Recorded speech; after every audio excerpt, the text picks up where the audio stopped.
When the mistletoe is above, can you sign of driving the sleigh? Or was it the Grinch and he got away?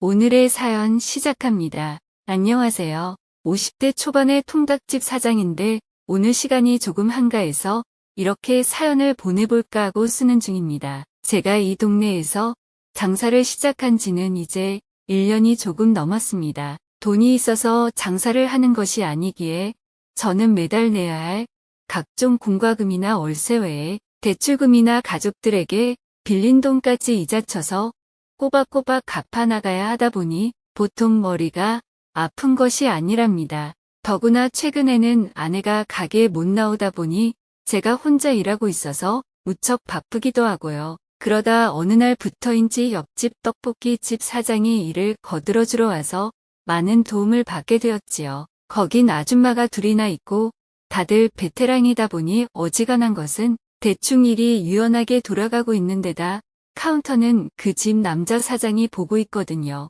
그러니 굳이 여자 사장까지 붙어있을 필요는 없다 싶었던지 마실 나온 김에 제가 바쁜 것을 보고는 매일 2시간씩 음식 포장도 해주고 소스 바르는 것도 도와주고 어떨 땐 닭도 튀겨주고 그럽니다. 하루 이틀 그저 시간 남아서 오는 줄 알고 저는 고맙게만 여기고 나중에는 거하게 식사 대접도 하고 그랬는데 나중에는 매일 빠짐없이 들러서 몇 시간이고 그렇게 일을 해주니 그냥 지나치기가 조금 미안하더라고요. 그래서 얼마조로 수고비를 담아서 조금 겸연쩍어 하면서 주었더니 손사래를 치면서 안 받으려고 하더군요. 그래도 제가 마음이 안 편해서 그런다 하니까 정 그러면 나중에 하루 정도 날 잡아서 비싸고 맛있는 것 먹으러 가자며 양쪽 가족 모두 같이 가자고 하더군요. 그래서 저는 그러자 하고는 미안해하면서 그 여사장과 매일 2시간 정도를 같이 일을 하기 시작했습니다. 그렇게 그녀는 자신의 일인 듯이 열심히 제 일을 도와주었고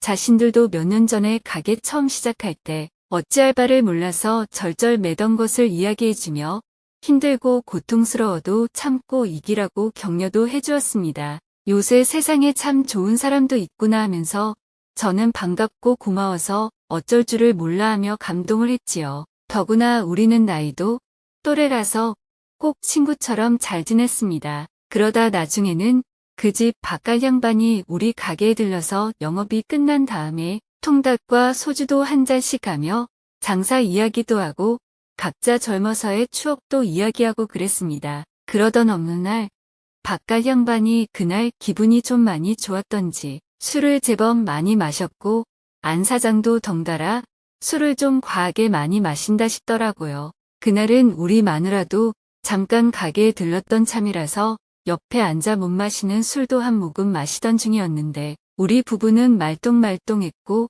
저쪽 부부는 둘이서 완전 떡이 되어 있었습니다. 저는 대리운전을 부르려고 했는데 바깥 사장이 자기들은 가게 가서 자겠다며 일어서다가 몸이 휘청하면서 꼬꾸라졌습니다. 가다가 또 엎어지느니 괜찮다면 우리 가게 구석에 매트리스 깔아놓은 자리가 있는데 거기서 자고 가라고 했습니다. 둘 다 인사불성이 되어가지고 벌겋게 홍조 띈 얼굴에 실실 웃는 표정을 해 갖고는 미안하단 말만 연거푸하고는 그 매트리스 쪽으로 겨우 부축을 받아서 갔고요. 아내와 저는 집으로 돌아와서 푹 잠을 자고 다음날 오전에 저는 다시 출근을 했습니다. 옆집 사장 부부가 아직 한밤중인 듯이 자고 있었고 저는 깨우지 않고 장사 준비를 했습니다. 그러다 어느 정도 시간이 지나서 둘은 슬슬 눈을 뜨더니 너무 실례가 많았다며 부스스한 얼굴을 들고 다가와서 말했습니다. 저는 괜찮다며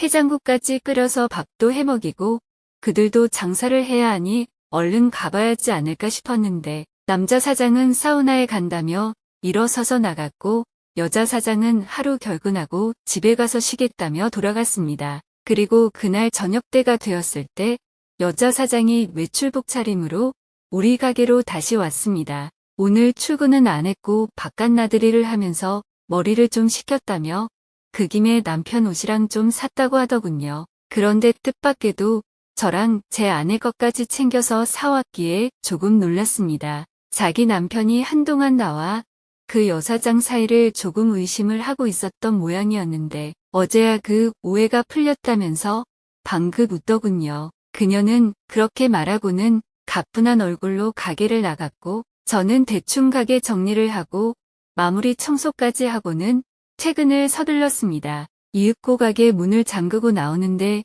저 멀리서 그 여사장도 자신의 가게에서 나와서 걸어가는 것이 보였습니다. 아는 체를 하며 달려가니 그녀는 가는 길에 따끈한 커피나 한잔 하겠냐며 동네 근처에 커피 자판기 있는 곳으로 저를 이끌었습니다. 어둑어둑한 공원 한쪽에 있는 자판기를 사이에 두고 저와 그녀는 그저 말없이 어제 있었던 일 같은 것들을 얘기하다가 그녀가 잠깐 휘청하더니 하이힐 굽이 나갔다고 했습니다. 저는 어떻건 굽을 박아볼 요령으로 구두를 받아쥐고는 단단한 곳에다 굽을 쳐댔지만 아무 소용이 없었습니다. 그래서 제 운동화를 신으라 하고는 저는 맨발로 걷겠다 했습니다. 그녀는 극구 말렸지만 제가 억지로 신겨주고는 근처 편의점에 가서 슬리퍼라도 하나 사서 신겠다며 겨우 달래서 맨발로 함께 걸었습니다. 그녀는 우리 집과 거의 같은 방향에 살았기에 가는 곳까지 함께 얘기를 하며 올 수 있었는데 이미 식어버린 커피를 아직도 둘 다 들고 있는 것을 알고는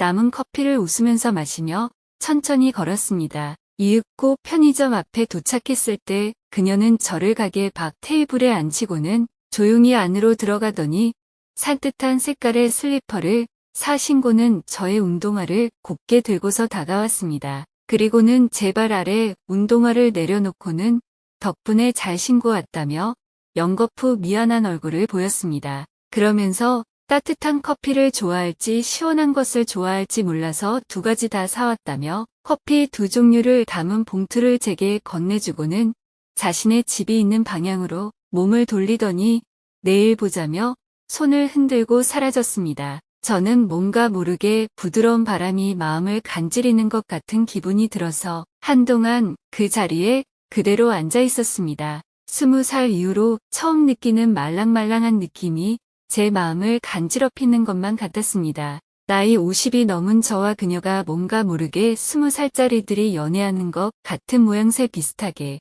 그 밤에 헤어졌다 생각하니 가슴이 마구 뛰었습니다. 집으로 와서도 저는 한동안 멍하니 그리고 기분이 조금 몽롱한 채로 침대 위에 가만히 걸터앉아 있었습니다. 그리고 그녀가 안겨주고 간 커피 중 아무거나 하나 집어서 병뚜껑을 따서 가만히 음미하며 마셨습니다. 기분 탓인지 이전보다 향이 더 짙어진 것 같았고 목구멍으로 넘어가는 느낌이 너무 부드럽게 느껴졌습니다. 부스스한 얼굴로 자다 깬 아내가 저를 올려다보았습니다. 이 밤에 뭐 하는 거냐고 뚱한 얼굴로 쳐다보며 묻기에 아무것도 아니라고 말하고는 얼른 거실로 나왔습니다. 방해받고 싶지 않고 혼자서 음미하고 싶은 이 기분. 설마 사랑은 아니겠지 하면서 조심스레 커피를 마저 다 마시고는 창밖을 올려다보았습니다. 그녀는 뭘 하고 있을까 하는 생각이 문득 떠올랐고 한편으로는 제가 지금 뭘 하고 있는 건가 싶어서 화들짝 놀라기도 했습니다. 그리고 그 밤 내내 잠을 이루지 못한 채 뒤척이다 아침을 맞았고 그녀를 곧 다시 만난다 생각하니 이상하게 가슴이 뛰면서 남모를 복잡함도 동시에 다가왔습니다. 여러분, 저 이제 어쩌죠?